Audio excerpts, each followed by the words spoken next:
একদিকে কি ঠিক কিনা এখন এই জন্য বউটা পাশে রাখা আপনার জন্য ইমানের জন্য খুবই সহায়ক। অন্যের বউ না, কিন্তু নিজের বউ, এটা মাথায় রাখবো আমরা। জোরে বলি ইনশাআল্লাহ। যুবকরা মনে মনে চিন্তা করতেছে, হুজুর বিয়ে তো করলাম না, এতে লস না লাভটা কি? বিয়ে শাদী করে নিবা একা না বাপ মাকে সাথে নিয়া? আসতে দেখছেন একা একা, একা না বাপ মার সাথে নিয়া? বাপ মা জন্ম দিল, বিয়ের সময় একা, বিয়ের সময় সে আবার একা বিয়ে করে, বাপ মাকে বলার সময়ই পায় না। একা একা বিয়ে করে পরের দিন ফোন দিয়ে বলে, আব্বু রাগ করো না, আব্বু আমি না গতকালকে বিয়ে করে নিয়েছি। কত বড় হারামজাদা দেখেন, এরকম হারামজাদা আছে না নাই বলেন? এগুলো করো না, এগুলো তো কোনো রহমত নাই, এগুলো করা যাবে না। এরপরে মোবাইলে কোনো চ্যাটিং করা যাবে না। আজকের এই প্রযুক্তির যুগে কারো মেসেঞ্জারে, কারো ইনবক্সে ঢোকা মানে কারো বেডরুমে ঢুকে যাওয়া অত্যন্ত অপকর্ম, অত্যন্ত জঘন্য নোংরা কাজ। এই কাজ করা যাবে না। মোবাইল ছাড়া তো এখন বিড়ির নেশা, সিগারেটের নেশা, তারপরে এই গাঁজা মদের যে নেশা, এই সমস্ত নেশা এক পাল্লাই দেন, আর মোবাইলের নেশা এক পাল্লাই দেন। মোবাইলের নেশাটাই বেশি ভারী। আসতে কোন কেন ঠিক কিনা? মোবাইল ছাড়া মনে হয় পাগলা হয়ে যায়, নাই কি যেন নাই। এক যুবক কয় ওর মোবাইল হেরে গেছে। হুজুর মোবাইলটা হেরে আমি বিধবা হয়ে গেছি। দেখছেন? চিন্তা করেন কি আসক্তি, কি নেশা। আজকে মোবাইল সবগুলোকে শেষ করে দিচ্ছে। যুবকরা তুমি মোবাইল দেখবা, আল্লাহ তোমাকে দেখছেন। সব দেখেন কে? আসতে বলবেন, সব দেখেন কে?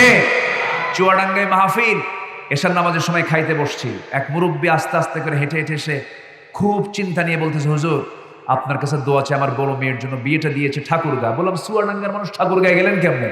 ঘটককে। হুজুর ঘটক থেকেও না, ঘটক মোবাইল। চুয়াডাঙ্গায় গেছে কোথায়? ঠাকুরগা মোবাইল। তো মোবাইল কিনে দিলেন কেন হুজুর? আমি তো কিনে দিতে বাধ্য হয়েছি। কেন? সায়েন্সে পড়ে, অনলাইনে ক্লাস। কোন লাইনে?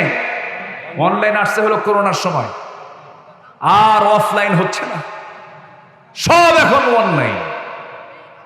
বাপ মা যদি বলে বাবা এগুলা বেশি ইউজ করিস না, বাবা এগুলা ব্যবহার করিস না, তোমরা কিছু বোঝো? কিছু বোঝো তোমরা? শয়তান এমন ধরা ধরছে, বুঝলেন? শয়তানকে আমি পরাজিত। শয়তান কি কয়? আমি পরাজিত। আকাম কুকাম গুলো করে বেড়াচ্ছে। সম্মানিত ভাইয়েরা, এমন প্রশ্ন করার সাহস পায় কেমনে? আমি এক মাহফিলে একজন প্রশ্ন করতেছে, হুজুর 2 বছর ধরে আমার সঙ্গে এক মেয়ের রিলেশন, আমি ফোনে কথা বলি, ভিডিও কলে কথা বলি, আমরা বসেছি একসঙ্গে, মিশেছি একসাথে, 2টা বছর আমার সঙ্গে সম্পর্ক তৈরি করার পর হুজুর সে মেয়েটা আমাকে ফাঁকি দিয়ে চলে গেছে। হুজুর ওর কি গুনাহ হবে না? চিন্তা করেন আজকে রুচি কোথায় চলে গেছে, কত নোংরা হয়ে গেছে মানুষ। আরেকজন প্রশ্ন করে, হুজুর আমার সঙ্গে একটা মেয়ের রিলেশন, সম্পর্ক, প্রেমের সম্পর্ক, ও যদি আমাকে শেষ রাতে যদি নামাজের জন্য ডাক দেওয়ার জন্য যদি আমাকে একটু কল দিয়ে ডাকিয়ে দেয়, এটা কি গুনাহ হবে হুজুর? চিন্তা করেন, মানে জঘন্য সমাজের জঘন্য প্রশ্ন। যুবকরা এই সমস্ত বিষয়ে তোমরা পা দিও না, ধ্বংস সুনিশ্চিত। ভালো কিছু তুমি তালাশ করো, ভালো কিছু তুমি খোঁজার চেষ্টা করো। আল্লাহ যুবকদেরকে আব্দুল্লাহ বিন রাওহার সঙ্গে কবুল করুন। জোরে বলি আল্লাহুম্মা আমিন। আব্দুল্লাহ বিন রাওহা বিয়ের দুপুরবেলা বিয়ে করেছেন, বিকেলবেলা যুদ্ধের ডাক এসেছে। টকবগে সুন্দরী ষোড়শী স্ত্রী তার ঘরে, বৈধ স্ত্রী ঘরে, দুপুরবেলা যুদ্ধের ডাক, বিয়ে করেছেন, বিকেলবেলা যুদ্ধের ডাক এসেছে। বলা হলো, আব্দুল্লাহ তুমি কি করবা? হুজুর আপনি বললে এক্ষুনি বিদায় নেব, যুদ্ধের ময়দানে চলে যাবো। না, নতুন বিয়ে হয়েছে, একটু সাক্ষাৎ করে আসো। হুজুর আপনি বললেন এজন্য যাচ্ছি, আপনি না বললে এখনই যুদ্ধে চলে যেতাম। যেরকম সুবহানাল্লাহ।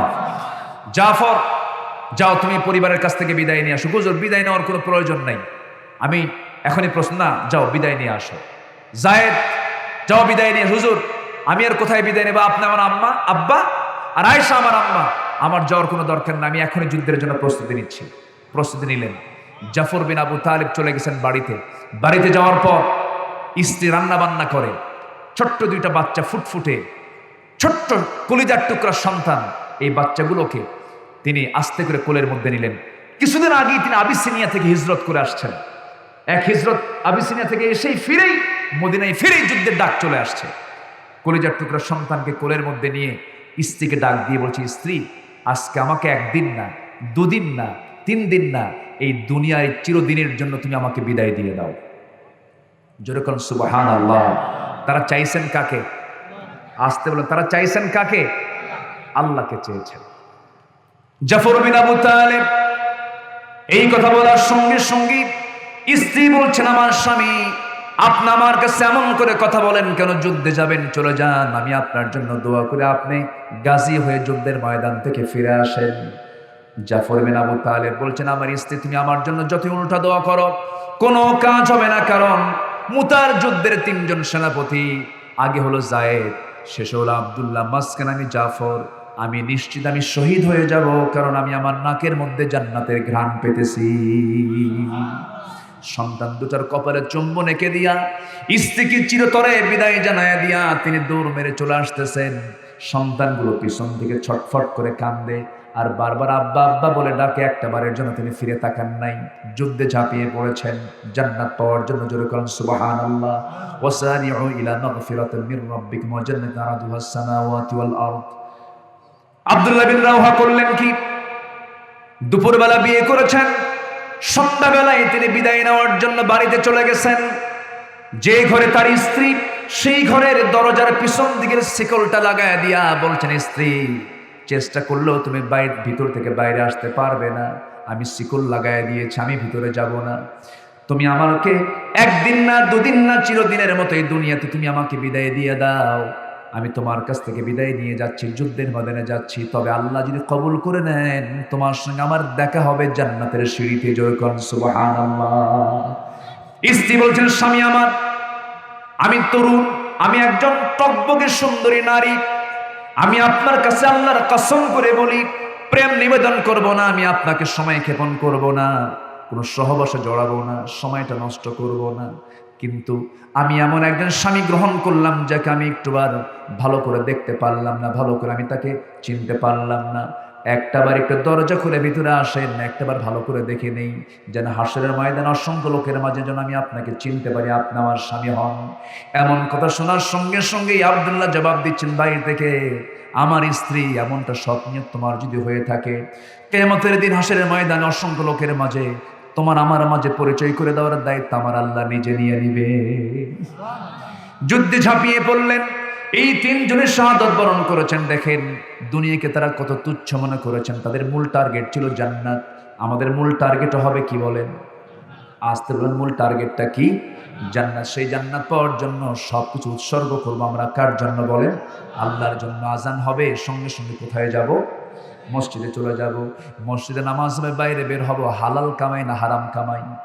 এক সাহাবী বলছেন, হুজুর আমাকে বেশি আমল দিবেন না, 4টা আমল দিয়ে দেন।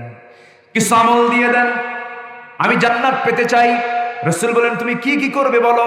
সাহাবী বলছেন, ইদা সাল্লাইতুল মাকতুবাত ওয়া সুমতু রমাদান ওয়া হালালতুল হালাল ওয়া হারামতুল হারাম ওয়া লাম আযিদ আলা যালিকা শাইআন আদখুলুল জান্নাতা ইয়া রাসূলুল্লাহ। তিনি বলছেন, হুজুর 5 ওয়াক্ত নামাজ পড়বো, রমজান মাসে রোজা রাখবো, হালালকে হালাল জেনে হালাল জীবন যাপন করব, হারামকে হারাম জেনে হারামকে বর্জন করে চলবো। হারাম পৃথক থাকবে, হালালটা আমার জীবনে থাকবে। নামাজ পড়বো, রোজা রাখবো, আদখুলুল জান্নাহ। হুজুর আমি কি জান্নাত পাবো নাকি? রাসূল সুন্দর করে বলেন, সাহাবী সত্যিকার অর্থে তুমি জান্নাত পেয়ে যাবে। ওই সাহাবী বলছেন, ওয়ালা মাজিদ আলা যালিকা শাইআন, এই 4টার বাইরে আমি কিছুই করব না। রাসূল বলেন, ও সাহাবীরা, এই সাহাবী জান্নাতি। জোরে করেন সুবহানাল্লাহ। জোরে করেন সুবহানাল্লাহ। সেই নামাজ আজকে মুসলমান পড়ে না। আপনি যে গ্রামের বাসিন্দা ভান্ডারা, এই ভান্ডারা গ্রামে 5 ওয়াক্ত নামাজ পড়ে কত পার্সেন্ট বলেন? ভাইজান বলেন কত পার্সেন্ট বলেন? ফজর নামাজের চেক করলে টের পাওয়া যাবে। এমনও সময় যায় মসজিদে মুসল্লি 3 জন, ইমাম, মুয়াজ্জিন আর খাদেম। আমি কি ভুল বলতেছি? আমি কি ভুল বলি? এই যে ইউটিউবাররা ইউটিউবে আমার আলোচনা রেকর্ড করতে আসছেন, রেকর্ড করতেছেন কোরআনের আলোচনা, এমনও ইউটিউবার আছে নামাজও পড়ে না, এত ওয়াজ শোনে। ঠিক আছে না? ইউটিউবাররা, অনেক ইউটিউবার আছে, আমি রিপোর্ট শুনেছি, নামাজ পড়েন না। তাহলে আপনি কোরআনের আলোচনাগুলো রেকর্ড করলেন, মানুষকে শোনালেন, নিজে ওয়াজ শুনলেন, নিজে যদি নামাজের খবর না থাকে তাহলে কি এই খেদমত কইরা জান্নাত পাওয়া যাবে? আসতে কোন এই খেদমত কইরা জান্নাত পাওয়া যাবে? আচ্ছা মাইক হলো কই? আচ্ছা ওয়াজ আপনি বেশি শোনেন না মাইক হলো বেশি শোনেন? এসে নামাজ পড়ছেন? তাহলে কি ওয়াজ শুনে দেখে? তাহলে ওয়াজ শোনা দরকার না আমল করা দরকার? আমল করা দরকার। আমরা আমলের দিকে মনোযোগী হই, আল্লাহ কবুল করুন। জোরে বলি আমিন। আমি জানি এখন যে শ্রোতাগুলো বসে আছেন, শ্রোতার কিছু ক্লাস আছে, কিছু শ্রোতা থাকে একটু মোশান নিয়ে আসে, নিজেও মোশান দেখায়, আবার হুজুরেরও মোশান দেখে, হুজুরের মোশানটা কেমন, সুরটা কেমন, ঝড় কেমন মারে, সাইক্লোন কেমন তোলে, এগুলো কিছুক্ষণ দেখে আমার দৌড়। কিন্তু এখন যে শ্রোতাগুলো আছে, এই শ্রোতাগুলোর মেয়াদ হলো ইয়া হাত্তা মাতলাইল ফজর। ঠিক আছে না? বলি আলহামদুলিল্লাহ। আমরা শ্রোতাগুলো তো চিনি, এই শ্রোতাগুলো একদম শেষ পর্যন্ত আপনারা থাকবেন, আমি এটা মানে বিশ্বাস রাখি। কিন্তু সবকিছু সময় মতোই শেষ করলে ভালো হয়। যতটুকুন হয়েছে আমরা বলে ফেলি আলহামদুলিল্লাহ। কি শাসন করেছেন সাহাবীরা, শাসকদের বিচার কাজীরা করেছে। আর এখন বিচারক যদি বিচারে যদি একটু এলোমেলো, তাদের কাছে মনে হয় বিচারককে পাগল বানায় দেশ থেকে ছাড়া করে। আস্তে কোন করে, যেরকম ঠিক কিনা? ওমরের কথা বলছিলাম, সেইদিন ওমরে ফারুক অর্ধ দুনিয়ার শাসনকর্তা। সেই সময় একটা অঞ্চলের কাজী হলো কাজী শুরাইহ ইবনুল হারিস আল কিন্দি রাহমাতুল্লাহ আলাইহ। বড় একজন বিচারক তিনি ছিলেন। এই ওমরে ফারুক একদিন তার এক অধীনস্থের কাছ থেকে একটা ঘোড়া কিনলেন, বাজার থেকে ঘোড়া কিনে আনলেন, টাকা দিলেন, ঘোড়া কিনলেন। ঘোড়ার পিঠে চড়ছেন, কিছু দূরে যেতে না যেতে চারটা পায়ে অচল হয়ে গেছে। ঘোড়াটা নিয়ে বললেন, এই ঘোড়া বিক্রেতা, এই ঘোড়া আমি নেব না, তুমি তো অচল ঘোড়া দিয়েছ। বিক্রেতা কয়, আমিরুল মুমিনিন, আপনি যখন ঘোড়া নেন তখন কি আপনি দেখে নেন না? হ্যাঁ দেখে নিয়েছি আমি, কিন্তু তুমি তো অচল ঘোড়া দিয়েছ। সঙ্গে সঙ্গে বিক্রেতা বলছে, না আমি ঘোড়া ফেরত নেব না। তাহলে কি করবার? চলেন আমরা বিচার নেব, যে রায় আসবে সেটাই গ্রহণ করব। আল্লাহু আকবার বলবেন না? যেরকম আল্লাহু আকবার। সেই স্বাধীনতা কি এখন আছে? আসতে কোন সেই স্বাধীনতা কি এখন আছে? জোরজার জোরজার, এটা কি ইসলামের কথা না মূর্খদের কথা? মূর্খদের কথা। জাহালাত এটা। আইন সবার জন্য আজকে কি সমান না অসমান? অসমান। ওমরে ফারুক রাদিয়াল্লাহু তাআলা আনহু তিনি বললেন, চলো বিচারকের আদালতে যাই। কাজী শুরাই বসে আছেন বিচারকের চেয়ারে। সাইয়েদনা ওমর ফারুক রাদিয়াল্লাহু তাআলা আনহু ভিতরে ঢোকার সঙ্গে সঙ্গে কাজী শুরাই দাঁড়ায় গেছে। আমিরুল মুমিনিন, আপনি কেন আদালতে? কি বিচার চাইতে আসছে? কি বিচার? ঘোড়া কিনছি, ঘোড়াটা অচল হয়ে গেছে, সে আমাকে অসুস্থ ঘোড়া দিয়েছে, ঘোড়া আমি নেব না, ফেরত দেবো। সে বলে আমি ফেরত দেব না। ঘটনা এই পর্যন্ত, আপনি এখন রায় দিয়ে দেন। কাজী শুরাই বলছেন, আমিরুল মুমিনিন, আমি উভয় পক্ষের কথা শুনে এটাই ফয়সালা দিচ্ছি, আপনি এখন সুস্থ আছেন, 5 মিনিট পর সুস্থ থাকবেন, তার গ্যারান্টি কি? গ্যারান্টি নাই। ঘোড়া যখন আপনার হাতে যখন হস্তান্তর করেছে তখন ঘোড়া সুস্থ ছিল, আপনার হাতে আসার পর ঘোড়া অসুস্থ হয়ে গেছে, এটার অপরাধ ঘোড়া বিক্রেতার নয়, আপনি অপরাধ তার উপরে চাপাতে পারবেন না। সাইয়েদনা ওমর ফারুক রাদিয়াল্লাহু আনহু আস্তে করে একটা মুচকি হাসি মেরে আদালত চত্বর থেকে বের হয়ে চলে গেলেন। পরের দিন সমস্ত মন্ত্রীদেরকে নিয়ে বসে বললেন, অমুক অঞ্চলে এক বিচারপতি আছে, সে খুব সাহসী, সে আমার বিরুদ্ধে রায় দিছে, ওরে ওই জায়গা থেকে নিয়ে এসে প্রধান বিচারপতি বানায় দাও। সুবহানাল্লাহ বলবেন না? তাহলে শাসকের বিরুদ্ধে রায় দিলে তার পদ কমে না বাড়ে? বাড়ে। আর আজকে সমাজে শুধু কমে না, পাগলা বানায় দেয়। কি বানায় দেয়? পাগলা বানায়। কষ্ট পাচ্ছেন নাকি? আলোচনা চালাবো? জোরে বলি ইনশাআল্লাহ। আরো জোরে বলি ইনশাআল্লাহ। ফজর পড়বেন কারা কারা? হাত তোলেন। ফজর পড়বেন কারা কারা? হাত কিন্তু সবার ওঠে নাই, অনেকে চিন্তায় আছেন, অনেকে অর্ধেক তুলতেছেন, ভাবতেছেন কি করি, কি হয়, কোন বিপদে পড়লাম। নামাজ পড়বেন ফজর কারা কারা? একটু হাত তোলেন। উঠান না ভাই, কি আছে? ফজর পর্যন্ত বাঁচবেন এমন গ্যারান্টি কি আছে? সিদ্ধান্ত নেব আজকে থেকে আর নামাজ কাজা করবো না। কারা কারা ফজর নামাজ? দেখি কারা কারা পড়বেন ফজর নামাজ? চিৎকার মেরে বলি ইয়া আল্লাহ, আমাদেরকে ফজর, জোহর, আসর, মাগরিব, এশা 5 ওয়াক্ত সালাত আদায় করার তৌফিক তুমি আল্লাহ দিয়া দাও। জোরে বলি আমিন, আরো জোরে বলি আমিন, আরো জোরে বলি আমিন। রাগ করলেন মনে হয়? রাগ করেছেন? নামাজ পড়লে উপকার কার? কি আল্লাহর কোনো যায় আসে এখানে?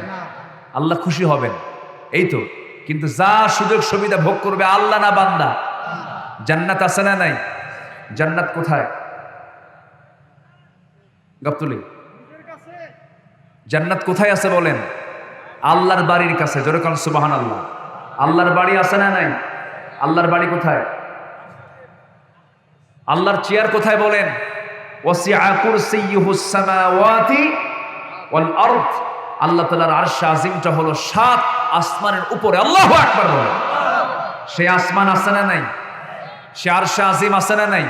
সে আরশ আজিমের পাশেই হলো জান্নাত। জোরে কোন সুবহানাল্লাহ। কোন বিমানে টিকিট কাটবেন বলেন? বলেন কোন বিমানের টিকিট?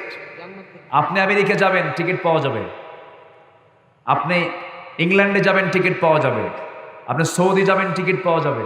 আপনি কাতার যাবেন, টিকিট পাওয়া যাবে। কিন্তু উপর দিকে উঠবেন আরশে আজিম। এই আরশে আজিমের মেহমান হয়েছেন শুধু এ পর্যন্ত একজন মানুষ। তিনি কে? আস্তে কোন কেন?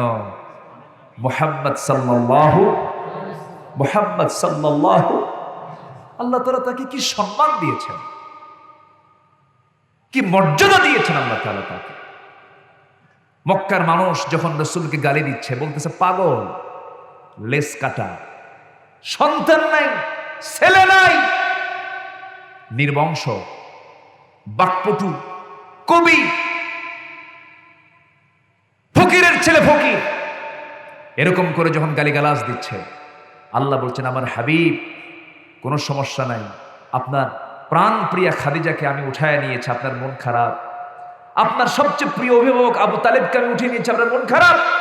না, আপনার মন খারাপের দরকার নাই, আমি আপনাকে আমার বাড়ির মেহমান বানায় নিচ্ছি। আল্লাহু আকবার বলেন। এক নবী আল্লাহর কাছে গিয়ে বলে, আল্লাহ আমি তোমাকে দেখবো। আল্লাহ কাল্লান তারানি, তুমি আমাকে দেখতে পাবা না কখনো। কাল্লা আমি তোমাকে দেখবো। কে? আসো তুর পাহাড়ে। তুর পাহাড়ে গেছেন, হাতে পায়ে জুতা ছিল। আল্লাহ বলেন জুতা খোল, জুতা খুলে আসো। জুতা খুলছেন, দেখতে গেছেন, নূরের তাজাল্লি প্রকাশ পেয়ে গেছে। সেন্সলেস হয়ে মুসা কয়েক ঘন্টা হুঁশ নাই। আল্লাহ বলেন মুসা তুমি কি আমারে দেখবে? আল্লাহ দেখার শখ মিটে গেছে, আর দেখবো না। জোরে কান সুবহানাল্লাহ। আর আরেক নবী আল্লাহকে বলেন না, আল্লাহ আমি তোমার সঙ্গে সাক্ষাৎ করতে চাই। আল্লাহ নিজে বলছেন আমি আল্লাহ আপনাকে আমার বন্ধু বানায়া আমার বাড়ির মেহমান বানাতে চাই। জোরে কান সুবহানাল্লাহ। আমার নবীর দাম সব নবীর চাইতে কম না বেশি? কম না বেশি? কি চরিত্র তার মধ্যে ছিল, এমন কোন দিক নাই যা তার মধ্যে বাদ ছিল।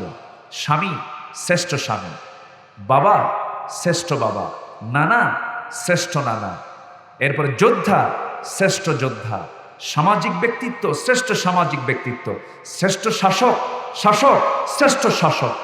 এমন কোন দিক নাই যা তার মধ্যে অভাব ছিল। যেরকম সুবহানাল্লাহ। স্বামী কেমন দেখেন? রাসূল আগে খেতেন না রাসূল আগে খেতেন না তার স্ত্রী আগে খেত? তার স্ত্রীর আগে খেতেন, রাসূল পরে খেতেন।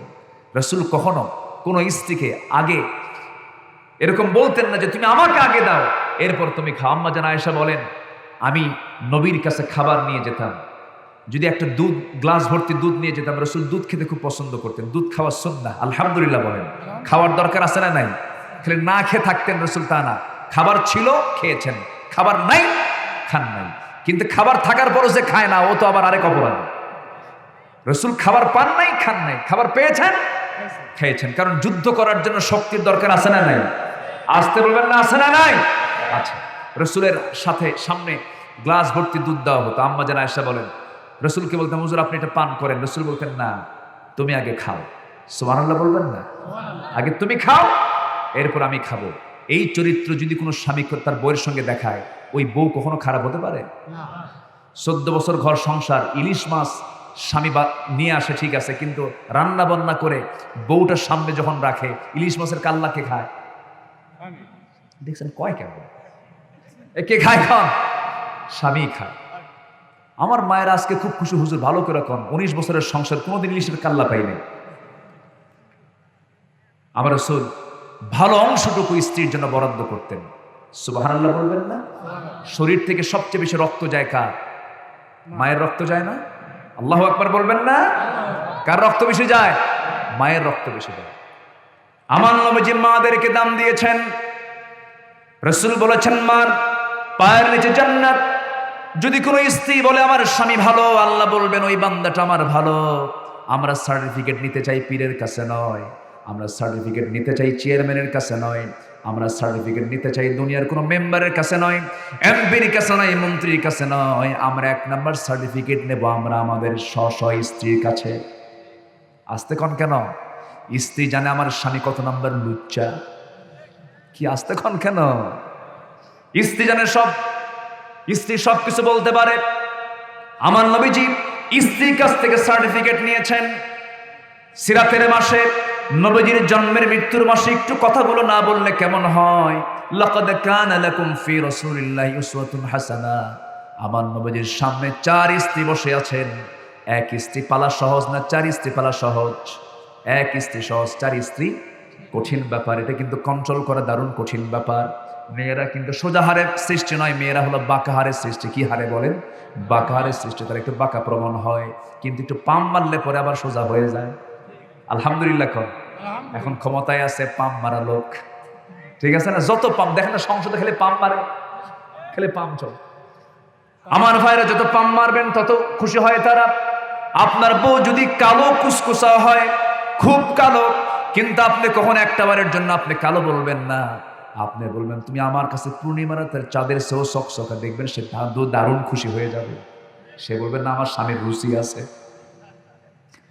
মেয়েদের যত প্রশংসা করবেন তত খুশি হয়ে যাবে। মেয়েদের কি কখনো খারাপ কোনো ভাষা প্রয়োগ করবেন না। রাসূল কোনো স্ত্রীকে কখনো গালমন্দ করেন নাই। রাসূল সুন্দর করে মিষ্টি করে কথা বলেছেন। আম্মা জান আয়েশাকে তিনি বলেছেন ও হুমায়রা লাল টুকটুকে, ও তাহেরা খাদিজা, প্রশংসা করে ডাক দিয়েছেন। 4 স্ত্রীর সামনে বসা আমার নবীজি একদিন এই 4 স্ত্রীকে সামনে রেখে কথা বলছিলেন। হঠাৎ করে একজন বলতেছে হুজুর এই 4 জনের মধ্যে আপনি কাকে সবচেয়ে বেশি ভালোবাসেন? রাসূল বলছেন শোনো, এমন প্রশ্ন করলা যে প্রশ্নের জবাব দিতে নিয়ে গন্ডগোল লাগবে। এই জবাব দেব আমি আগামীকালকে সকালে, তোমরা চিন্তা ভাবনা করে আমি কালকে বলবো। যাও। 4 জনকে পাঠায়া দিলেন। উত্তরটা কি দিবেন চিন্তা করতেছেন। হাতের মধ্যে 8টা খেজুর হাতের মধ্যে নিলেন, 2টা করে প্যাকেট করলেন, 2টা করে প্যাকেট করে 4 স্ত্রীর জন্য বরাদ্দ করলেন। রাত্রেবেলা অন্ধকার রাত। আমার নবীজি প্রথমে আম্মা জান আয়েশার ঘরের মধ্যে ঢুকে 2টা খেজুর তার হাতে দিয়ে বলেন আয়েশা আই লাভ ইউ। কেউ তো আলহামদুলিল্লাহ কইলেন না। তাহলে আই লাভ ইউ কাকে বলতে হবে? অন্যের বউ না কিন্তু আবার।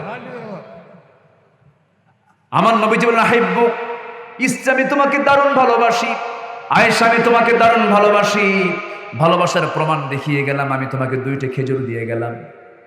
দ্বিতীয় স্ত্রীর ঘরে গিয়ে কি কথা বললেন, তৃতীয় স্ত্রীর ঘরে গিয়ে কি কথা বললেন, চতুর্থ স্ত্রীর ঘরে গিয়ে কি কথা বললেন। এরপরে ফিরে আসলেন পরের দিন সকালবেলা। এই 4 জনকে তো সবাইকে জানিয়ে দিয়েছেন শোনো, আমি তোমাকে যে 2টা খেজুর দিয়েছি এই কথা যেন অন্য কোনো স্ত্রীর কানে না যায়, খবরদার কাউকে বলবা না। পরের দিন সকালবেলা বুক ভরা আশা নিয়ে 4 জনে চলে আসছে। হুজুর তো আমারই বেশি ভালোবাসা, আমার কথাটাই বলবে। এবার সামনে বসে গেছে। এবার রাসূল বলছেন কি বলো তোমার? হুজুর আপনি বলতে চেয়েছেন আজকে আপনি কাকে সবচেয়ে বেশি ভালোবাসেন? রাসূল বলছেন আমি তাকেই সবচেয়ে বেশি ভালোবাসি যাকে আমি গত রাত্রিতে লুকায় লুকায় 2টা খেজুর দিয়ে আসছি। যা যেরকম সুবহানাল্লাহ। নবীজির বন্টন নীতি কত সুন্দর ছিল, এত সুন্দর করে ব্যালেন্স করে তিনি কথা বলেছেন। তার কথায় কষ্ট পেয়েছে এমন কোনো মানুষ দুনিয়াতে কেউ ছিল না। সন্তানদেরকে তিনি অত্যন্ত সুন্দর করে কথা বলতেন, স্ত্রীর সঙ্গে সুন্দর করে কথা বলতেন। সাহাবীরা রাসূলকে চেষ্টা করতেন, আগে সালাম দিতে পারেন নাই। একজন সাহাবী একদিন চেষ্টা করছেন যেমন করুক আজকে আমি আগে সালাম দেব। আমার নবীজির সালামটা মুখ থেকে তাড়াতাড়ি বের হয়ে যেত, কোনো সাহাবী আগে সালাম দিতে পারতেন না। যে আগে সালাম দেয় সে হচ্ছে অহংকার মুক্ত। যে সালাম নেওয়ার মশান নিয়ে থেকে তার মধ্যে অহংকার আছে না নাই? আছে না নাই? আচ্ছা, আমার নবীজি আগে সালাম দিয়ে ফেলতেন। একজন সাহাবী চিন্তা করছেন আজকে আগে সালাম দেব, টেকনিক করলেন। মোটা গাছের আড়ালে দাঁড়ায় গেলেন, মোটা বৃক্ষ। ওই সাহাবীকে দেখা যাচ্ছে না। রাসূল সেই দিকে হেঁটে হেঁটে আসতেছিলেন। হঠাৎ করে আচমকা ওই গাছের আড়াল থেকে বের হয়ে রাসূলকে লক্ষ্য করে বলছেন, আসসালামু আলাইকা ইয়া রাসূলুল্লাহ। হে রাসূল, আপনাকে সালাম দিচ্ছে। রাসূল মুস্কি একখান হাসি মেরে বলছেন, সাহাবী, এমন টেকনিক করে কৌশল করে আগে সালাম দিলে কিন্তু সওয়াব পাবা না। সুবহানাল্লাহ বলবেন না? সওয়াব যদি পেতে চাও সামনে আসো। সওয়াব যদি পেতে চাও সামনে আসো। কি আগে সালাম দিতে পারো, কি চরিত্র, কি চারিত্রিক মান আল্লাহ তাআলা আমার রাসূলকে উপহার দিয়েছেন, যে মক্কার মানুষ মক্কা থেকে তাকে ঘাড় ধাক্কা দিয়ে বের করে দেয়, সেই মক্কায় ঢুকে তিনি বললেন, ও মক্কাবাসী, টেনশন করো না, আমি প্রতিশোধ নেওয়ার নবী নয়, আমি হলাম ক্ষমা করার নবী। আজকে আমি তোমাদেরকে মাফ করে দিলাম। আমার নবী প্রতিশোধের নবী না ক্ষমার নবী? আমার দেশে চলছে এখন ক্ষমা না প্রতিশোধ? ক্ষমা না প্রতিশোধ? আলেমদের রক্ত নিয়ে খেলো না। আলেমদের রক্ত দারুণ বিষাক্ত। আলেমদের রক্ত নিয়ে যারাই খেলেছে তারা ইতিহাস রাস্তা করে নিক্ষিপ্ত হয়েছে। আলেমরা হচ্ছে নবীদের ওয়ারিস। আলেমরা হচ্ছে নবীদের ওয়ারিস। এটা আমার আপনার কথা নাই, বলেছেন মুহাম্মদ সাল্লাল্লাহু আলাইহি ওয়াসাল্লাম। আলেমরা ঘুমাবে, জাহেলরা সারা রাত দাঁড়িয়ে দাঁড়িয়ে সেজদা দেবে, রুকু করবে। আলেমের ঘুমের দাম তার চেয়ে বেশি। এ আলেমকে সম্মান কে দিয়েছেন? আমি ছোটখাটো মানুষ, নগণ্য গোলাম, কিন্তু আলেমদের চেহারার দিকে তাকায় থাকলেও সওয়াব। যেরকম সুবহানাল্লাহ। জুমার খুতবায় খতিব খুতবা দেয়, আর কিছু মুসল্লি আছে ডাকাতের মতো চেয়ে থাকে। এরকম ডাকাত মুসল্লি আছে না নাই বলেন? ডাকাতের মতো বসে থাকে। একটু চিন্তা করতে হবে, ওই জায়গায় যে বসেছেন আল্লাহ বসিয়েছেন, আর ওই জায়গায় বসে যে কথা বলছে ওই জায়গায় বসে কথা বলেছেন মুহাম্মদ সাল্লাল্লাহু আলাইহি ওয়াসাল্লাম। ডাকাতের মতো চেয়ে থাকে আর বলে, হুজুর সাবধানে কথা কন, মামলা কিন্তু প্রস্তুত। আছে না নাই? সম্মানিত ভাইয়েরা, আবার ম্যাক্সিমাম মসজিদের কমিটিগুলো আজ সুদখোর দিয়ে ভরা। আমি কি ভুল বলছি? মসজিদ কমিটির সভাপতি বিশিষ্ট সুদখোর, সেক্রেটারি বিশিষ্ট ঘুষখোর, আর কেশিয়ার পাক্কা মদখোর। আছে না নাই? একদম গ্রুপ, মানে অকাম কুকামের গ্রুপ হয়ে গেছে মসজিদ কমিটির সদস্য সব। এখন খতিব খুতবা দেবে কেমনে বলেন? বড় বেকায়দা না? ওয়াজি তো নেই, সব পদ দখল করে রাখছে কমিটির সমস্ত সদস্যরা। এখন হঠাৎ করে হুজুর খতিব সাহেব খুতবা দিতে নিয়ে হঠাৎ করে একটা আয়াত বের হয়েছে, লা তাকুলুর রিবা আদআফান মুদাআফা, তোমরা চক্রাকারে সুদের কারবার করো না। এই কথা বলাও সারা সুদখোরের দিকে তার নজর গেছে। সুদখোর চিন্তা করলো, হুজুর খুতবা দিল কিন্তু আমার দিকে তাকালো কেন? কি কথা কি বুঝতে? সম্মানিত ভাইয়েরা, উচিত ছিল যারা প্রকৃত অর্থে যারা মুসল্লি, গ্রামের সকল মুসল্লি এক জায়গায় হওয়া উচিত ছিল। ওই সমস্ত সুদখোর, মদখোর, জিনাকারদের মসজিদ কমিটির ওই সমস্ত মেম্বার থেকে গাঁট ধরে বের করে দেওয়া। ঠিক কিনা? জাগবেন কোন দিন? কোন দিন কথা বলবেন? কোন দিন কথা বলবেন? কথা বলার দরকার আছে না নাই? কথা বলার দরকার আছে না নাই? যে ইমানদার অন্যায়ের বিরুদ্ধে কথা বলে না, সে ইমানদার হতে পারে না। ইমানদার সবসময় অন্যায়ের জন্য প্রতিবাদী কণ্ঠ নিয়ে সামনে দাঁড়িয়ে যাবে। আল্লাহ তাআলা সেই সাহস, সেই হিম্মত সবার ভিতরে আল্লাহ তাআলা পয়দা করে দেন। জোরে বলি আল্লাহুম্মা আমিন। আরো জোরে আল্লাহুম্মা আমিন। মন তো চাচ্ছে আরো কথা বলবো, কিন্তু একটার কাছাকাছি চলে গেল। আমি ভাবছিলাম 12:30টার মধ্যে শেষ করে দেবো, কিন্তু গাবতলীর মানুষ তো ইসলাম প্রিয় মানুষ, বলি আলহামদুলিল্লাহ। আল্লাহ কবুল করুন। আরো জোরে আমিন। বাড়িতে সবার মা বোন আছে না নাই? মা বোনদের পর্দার দরকার আছে না? তারা করবে না পর্দা, জাহান্নামে যাবেন আপনি। বড় বেকায়দা কিন্তু। তারা করবে না পর্দা, জাহান্নামে যাবেন আপনি। আপনি পিতা, আপনি ভাই, আপনি স্বামী, আপনি বড় ভাই, আপনাকে জাহান্নাম যেতে হবে। এই জন্য সবার বাড়িতে মা বোনদের পর্দা নিশ্চিত করার দায়িত্ব আমাদের আছে না নাই? আচ্ছা, এটা খেয়াল করতে হবে। দুলা ভাই, চাচাতো ভাই, মামাতো ভাই, খালাতো ভাই দেখা করা জায়েজ নাই। এই সমস্ত বিষয়ে পর্দার গুরুত্ব কম না বেশি? দুলা ভাইয়ের হোন্ডার পেছনে চড়া শালিত গাবতলীতে খুঁজেই পাওয়া যাবে না। দেখছেন? ঠিক কয়, কিন্তু এরকম শালি নাই দুলা ভাইয়ের হোন্ডার পেছনে চড়ে? আছে নাকি? আছে? আছে। দুলা ভাই কম দুষ্ট না তো? বউর না উঠায়া শালিরে উঠায়। শালি চিন্তা করে আমার দুলা ভাই মানুষ, না উঠলে কেমন হয়। সে আবার সম্মান রক্ষা করার স্বার্থে হোন্ডার পেছনে চললেও একটু মাঝখানে ফাঁকা রাখে। যেন আমার দুলাভাইয়ের সঙ্গে যেন আমার গাটা না লাগে। সামনে দুলাভাই যায় জায়গা মতো এমন ব্রেক মারে, গ্যাপ পুরো আছে না নাই? অতএব এই সমস্ত আকাম কুকাম করে দেওয়ার সুযোগ তৈরি করে দেওয়া যাবে, এগুলো ক্লিয়ার রাখতে হবে। বউকে কখনো একা ছাড়বেন না। আমার রাসূল যুদ্ধের ময়দানেও বউ রেখে যান নাই, বউ নিয়ে গেছেন। কি কথা কি বোঝা গেল? বউ হাতছাড়া করা মানে ফিতনা।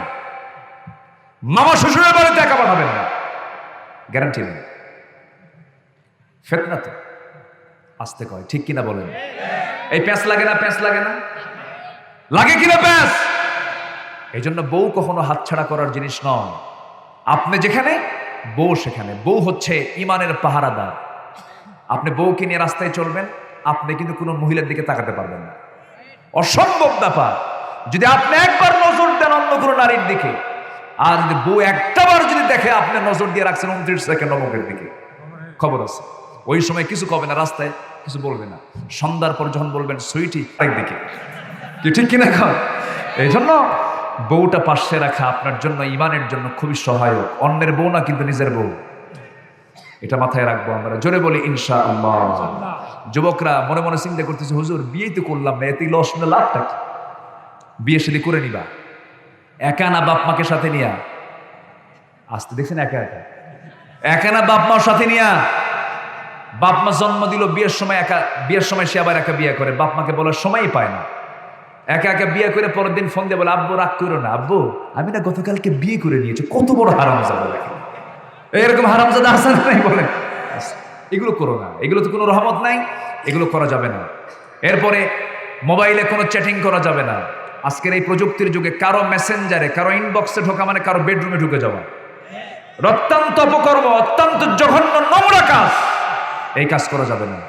মোবাইল ছাড়া তো এখন বিড়ির নেশা, সিগারেটের নেশা, তারপরে এই গাঁজা মদের যে নেশা, এই সমস্ত নেশা এক পাল্লাই দেন, আর মোবাইলের নেশা এক পাল্লাই দেন। মোবাইলের নেশাটাই বেশি ভারী। আসতে কোন কেন, ঠিক কিনা? মোবাইল ছাড়া মনে হয় পাগলা হয়ে যায়, নাই কি যেন নাই। এক যুবক কয় ওর মোবাইল হেরে গেছে। হুজুর মোবাইলটা হেরে আমি বিধবা হয়ে গেছি। দেখছেন?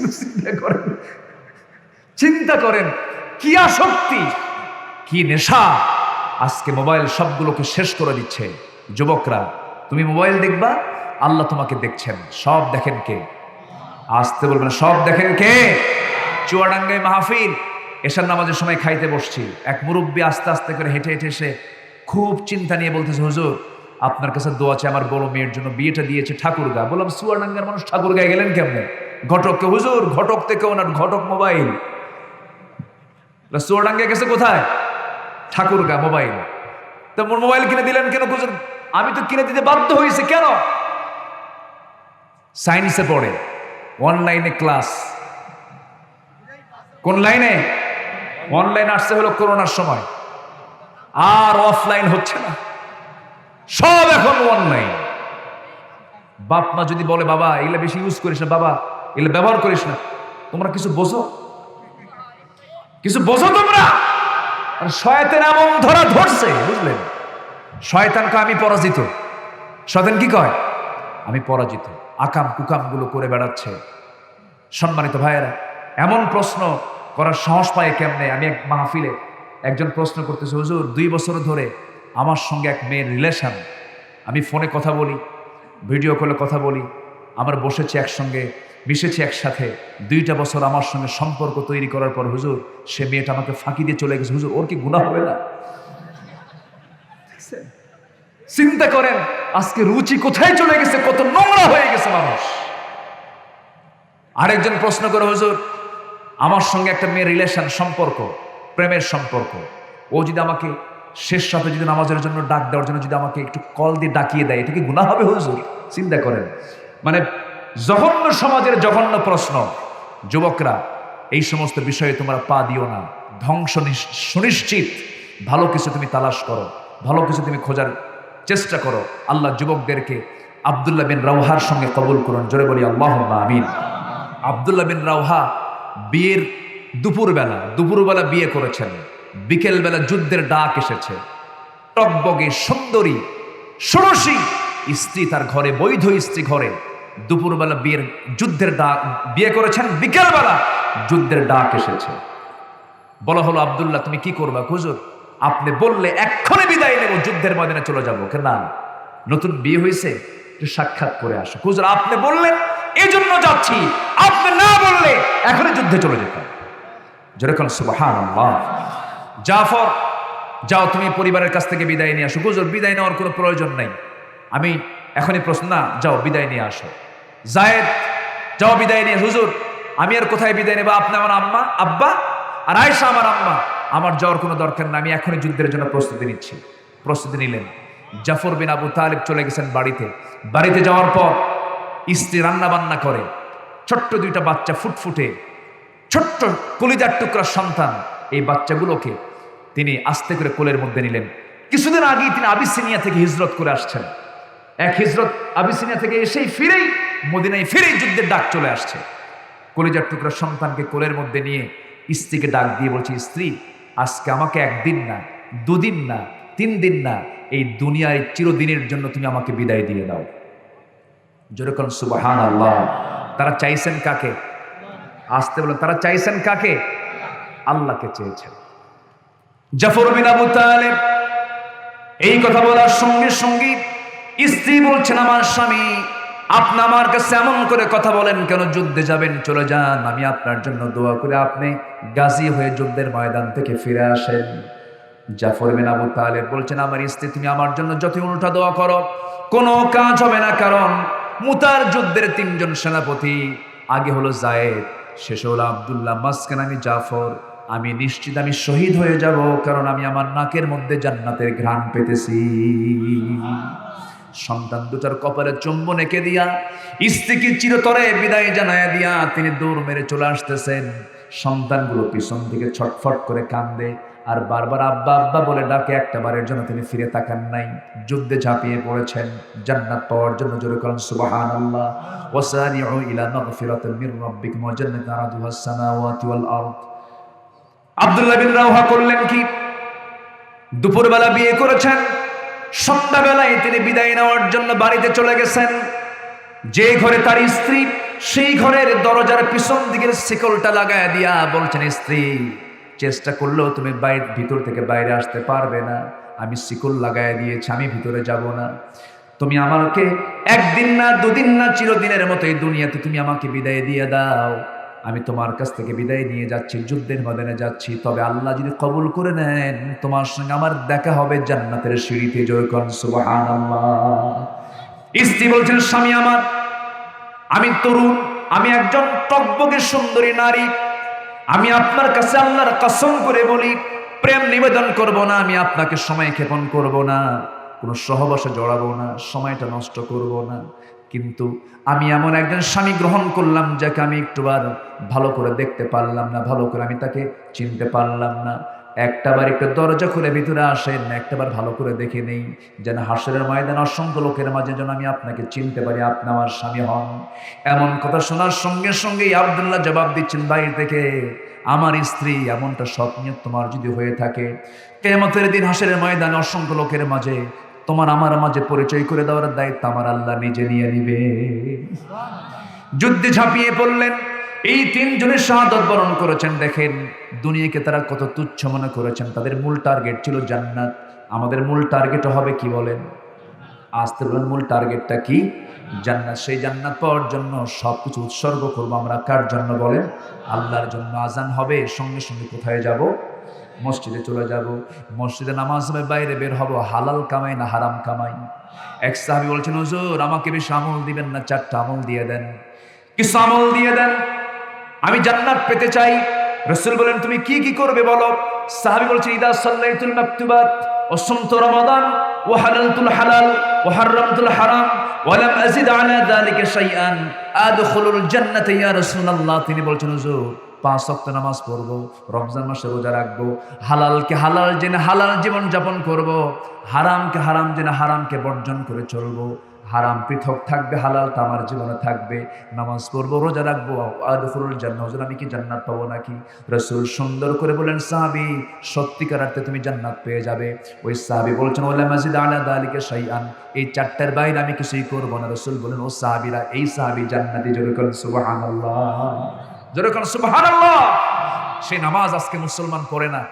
আপনি যে গ্রামের বাসিন্দা ভান্ডারা, এই ভান্ডারা গ্রামে 5 ওয়াক্ত নামাজ পড়ে কত পার্সেন্ট বলেন ভাইজান, বলেন কত পার্সেন্ট বলেন? ফজর নামাজের চেক করলে টের পাওয়া যাবে। এমনও সময় যায় মসজিদে মুসল্লি 3 জন, ইমাম, মুয়াজ্জিন আর খাদেম। আমি কি ভুল বলতেছি? আমি কি ভুল বলি?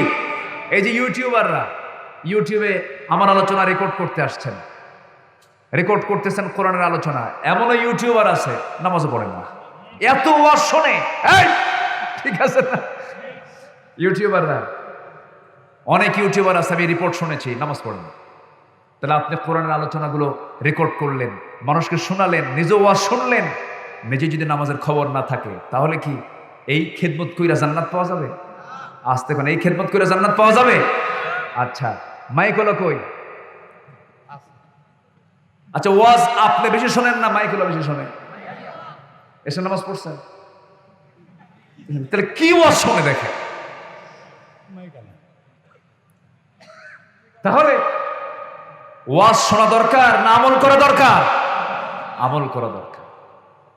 আমরা আমলের দিকে মনোযোগী হই, আল্লাহ কবুল করুন। জোরে বলি আমিন। আমি জানি এখন যে শ্রোতাগুলো বসে আছেন, শ্রোতার কিছু ক্লাস আছে, কিছু শ্রোতা থাকে একটু মোশান নিয়ে আসে, নিজেও মোশান দেখায়, আবার হুজুরেরও মোশান দেখে, হুজুরের মোশানটা কেমন, সুরটা কেমন, ঝড় কেমন মারে, সাইক্লোন কেমন তোলে, এগুলো কিছুক্ষণ দেখে আমার দৌড়। কিন্তু এখন যে শ্রোতাগুলো আছে, এই শ্রোতাগুলোর মেয়াদ হলো ইয়া হাত্তা মাতলাইল ফজর। ঠিক আছে না? বলি আলহামদুলিল্লাহ। আমরা শ্রোতাগুলো তো চিনি, এই শ্রোতাগুলো একদম শেষ পর্যন্ত আপনারা থাকবেন, আমি এটা মানে বিশ্বাস রাখি। কিন্তু সবকিছু সময় মতোই শেষ করলে ভালো হয়।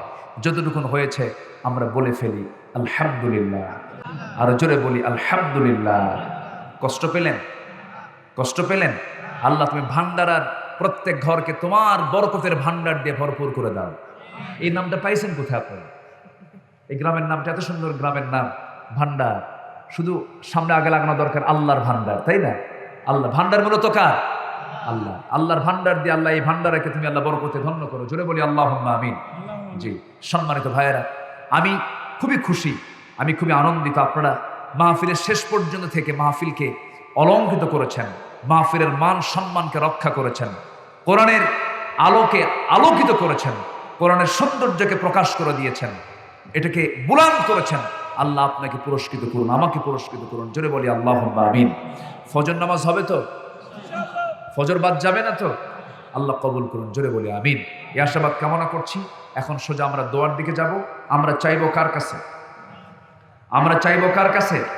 আল্লাহর কাছে চাবো। যে যেখানে আছেন আমরা দোয়া করি।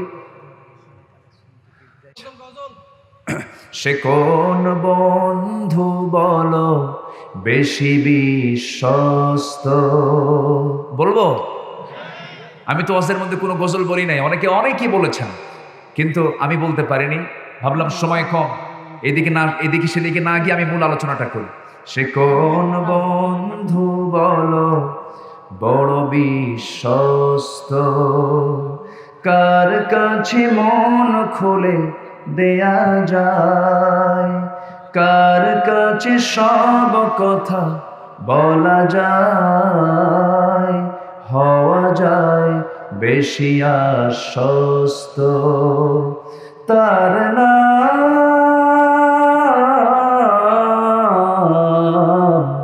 আহমদ, বড় বিশ্বস্ত। সে কোন বন্ধু বলো বেশি বিশ্বস্ত? যে জন কখনো ব্যথা দিতে জানে না, যে জন কেবলই মুছে দেয় বেদনা, ঠিক কি না? যে জন কখনো ব্যথা দিতে জানে না, যে জনকে বলি মুছে দেয় বেদনা, হৃদয়ের হাহাকার আপন করে নিতে আর কার বুক এত প্রশস্ত, তার নাম আহমদ বড় বিশ্বস্ত। সে কোন বন্ধু বলো বেশি বিশ্বস্ত, মহানবী বলে তারে কেউ বা ডাকে, আমি ডাকি প্রিয়তম। সে আমার ধ্যান ভালোবাসা প্রেম মধুময় মনোহর স্বপ্ন সম, যে জন করুণার অনুপম উপমা, যার মতো মরমি কোথাও আর মিলে না, যে জন করুণার অনুপম উপমা, যার মতো মরমি কোথাও আর মিলে না, জীবনের আঙিনায় আপন করে নিতে আর, জীবনের আঙিনায় আবাদ করে নিতে আর কার বুক এত প্রশস্ত, তার নাম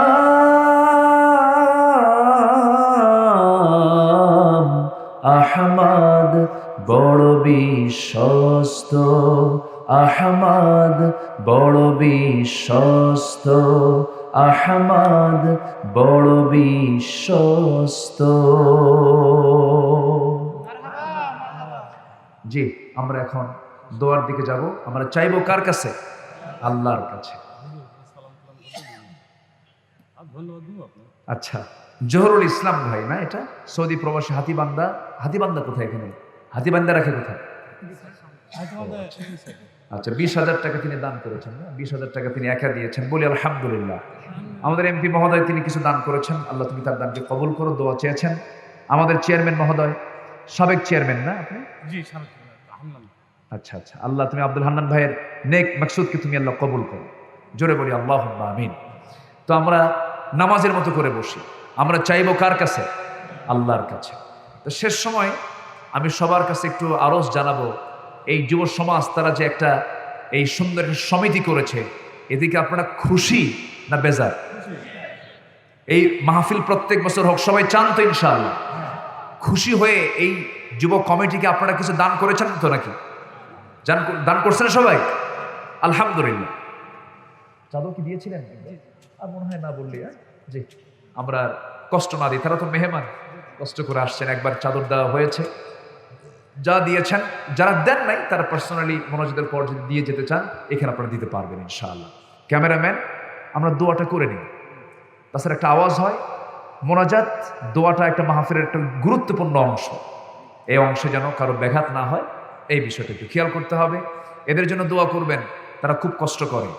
এই যে রেকর্ডগুলো করে, অনেক দূর থেকে আসছে, যে ফরিদপুর থেকে আসছে এক ইউটিউবারের বাড়ি ফরিদপুর। ফরিদপুর কি 2 মাইল দূরে নাকি?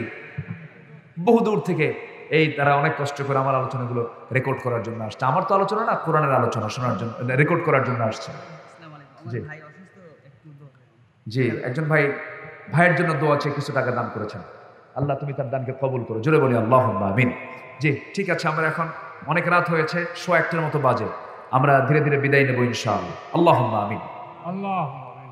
রব্বানা যালামনা আনফুসানা ওয়া ইল্লাম তাগফির লানা ওয়া তারহামনা লানাকুনান্না মিনাল খাসিরিন। রব্বানা লা তুযিগ কুলুবানা বা'দা ইদ হাদাইতানা ওয়া হাব লানা মিন লাদুনকা রাহমাতান ইন্নাকা আনতাল ওয়াহ্হাব। গভীর রাত, নিঝুম রাত, ঝিমানো রাত্রিতে চাঁদের মতো হাজারো মুসলমান নরনারী নিয়ে তোমার কালামের 2টি আয়াতকে সামনে রেখে তোমার নবীর জীবন থেকে কিছু কথা বলার চেষ্টা করেছি। শাহী দরবারে কাঙ্গাল ফিকারির মতো 2টো হাত পেতে আছি। আল্লাহ, গুনার দিকে নজর দিও না, বান্দা মনে করে তামাম জীবনের সমস্ত গুনাহগুলোকে মাফ করে দাও। জনম দুঃখিনী মা যারা বিদায় নিয়েছেন কবরগুলোকে জান্নাতের টুকরা বানাইয়া দাও। আব্বা আম্মার জন্য কি দোয়া তাও শিখিয়ে দিয়েছো, সবাই দিল থেকে বলুন রব্বির হামহুমা কামা রব্বায়ানি সগীরা, রব্বির হামহুমা কামা রব্বায়ানি সগীরা। বিশেষ করে মাহফিলটার আয়োজন যারা করলেন, শোনার জন্য যারা আসলেন, বিনিময়ে কিয়ামতের কঠিন ময়দান যেদিন কেউ কাউকে চিনবে না, এমনকি মা সন্তানকে পর্যন্ত স্বীকার করে বসবে, সেই কঠিন মুসিবতের দিন এই মাহফিল সবার জন্য নাজাতের মাধ্যম বানায় দিও আল্লাহ। তোমার বান্দাগুলো এত রাত ধরে 1:30 বেজে যাচ্ছে, তোমার বান্দাগুলো মাটিতে বসে বসে ঘুমটাকে মাইনাস করে তোমার কালাম থেকে কিছু আলোচনা শুনলো। তোমার বান্দাদের মনের খবর তুমি আল্লাহ জানো। তোমার বান্দাদের মনের সমস্ত নেক নিয়তকে তুমি আল্লাহ দয়া করে মঞ্জুর করে নাও। যে ঘরে ছেলে নাই ছেলে দাও, যে ঘরে মেয়ে নাই মেয়ে দাও। নিঃসন্তানী মাকে সন্তান দিয়া কোলটাকে ভরাইয়া দাও। ব্যবসায়ী ঘাটতি বরকত দিয়া দাও। পরিবার অশান্তি শান্তি দিয়া দাও। সন্তানগুলো অবাধ্য অনুগত করে দাও। পরিবারগুলোকে জান্নাতের টুকরা বানাইয়া দাও। আয় আল্লাহ তাআলা, আমার সঙ্গে আমিন আমিন যারা করছেন, কার মনে কোন আশা তুমি আল্লাহ ভালো করে জানো। পরীক্ষার্থী কামিয়াবি দিয়ে দাও, অসুস্থকে সুস্থ করে দাও, ঋণগ্রস্তকে ঋণ মুক্ত হওয়ার তৌফিক দিয়ে দাও। আয় আল্লাহ তাআলা, এই ভান্ডারা গ্রামের প্রত্যেকটা ঘরকে তুমি আল্লাহ দিনের জন্য কবুল করে নাও। কোরআনের দুর্গ, ইসলামের দুর্গ বানায় নাও। আয় আল্লাহ তাআলা, যুব সমাজ তারা নাটক দেয় নাই, সিনেমা দেয় নাই, অন্য কোনো খারাপ কোনো আয়োজন করো নাই, তারা কোরআনের ফুল বাগান সাজিয়েছে। ভান্ডারের যুবক সমাজদেরকে তুমি আল্লাহ দয়া করে কবুলের মঞ্জুর করে নাও। আয় আল্লাহ তাআলা, আমার ডানে বামে সামনে পিছনে যত ভাই হাত তুলেছেন, আড়ালে যত মা বোন হাত তুলেছেন, যার যা প্রার্থনা তুমি আল্লাহ দয়া করে মঞ্জুর করে নাও। এই দুনিয়া থেকে কোন দিন বিদায় হব জানি না, ডান হাতে আমলনামা না আসা পর্যন্ত মরণ দিও না। নবী আমার 6000 মাইল দূরে শুয়ে আছে সোনার মদিনায়। অনেকে যেতে চায়, যেতে পারে না রে। অন্তত জীবনে একটাবার যাওয়ার তৌফিক তুমি আল্লাহ দিয়ে দাও। যে নবী আমার উম্মতি উম্মতি বলে সারা জীবন কেঁদেছেন, যে নবীর সুপারিশ ছাড়া আমরা কেউ নাজাত পাবো না রে আল্লাহ, মেহেরবানি করে জীবনের চাইতে বেশি মহাব্বত করার তৌফিক আমাদের সবাইকে তুমি আল্লাহ দিয়ে দাও। এমন ঈমান তুমি আমাদের মধ্যে পয়দা করে দাও। কত স্বপ্ন জীবনে দেখলাম আল্লাহ, জীবন অন্তত একটাবার নবীকে দেখার তৌফিক দিয়ে দাও। দুনিয়া থেকে কোন দিন বিদায় হব জানি না রে। যখন মরে যাব স্ত্রী ভয়ে পালাবে, সন্তানগুলো কাঁদতে কাঁদতে পাগল হয়ে যাবে, আমার লাশটা টেনে হেঁচড়ে নিয়ে চলে যাবে রে। সন্তানগুলো কেঁদে কেঁদে অস্থির হয়ে যাবে রে। কবরে শোয়ায় দেবে, বাঁশ চাপা দেবে, মাটি চাপা দেবে রে। ওই সন্তানগুলো কবরে আমাকে রেখে আসবে। 3 দিন যাবে, শোকটা ধীরে ধীরে কমতে থাকবে। 7 দিন যাবে, শোকটা আরো কমতে থাকবে। এবার সব স্বাভাবিক হয়ে যাবে, কিন্তু আমার জীবন তো শুরু হয়ে যাবে। আল্লাহ, তোমার কাছে ফরিয়াদ করে তোমার পছন্দের বান্দা না হওয়া পর্যন্ত আমাদের মরণ দিও না। আল্লাহ, আমাদের আমলটাকে আমাদের হিসাবটাকে সহজ করে দিও। আল্লাহুম্মা হাসিবনি হিসাবান ইয়াসীরা ইয়া মুকাল্লিবাল কুলুব সাব্বিত কলবি আলা দীনিক। যখন মরে যাব, মরণের সময় সবার জবানে জারি করে দিও লা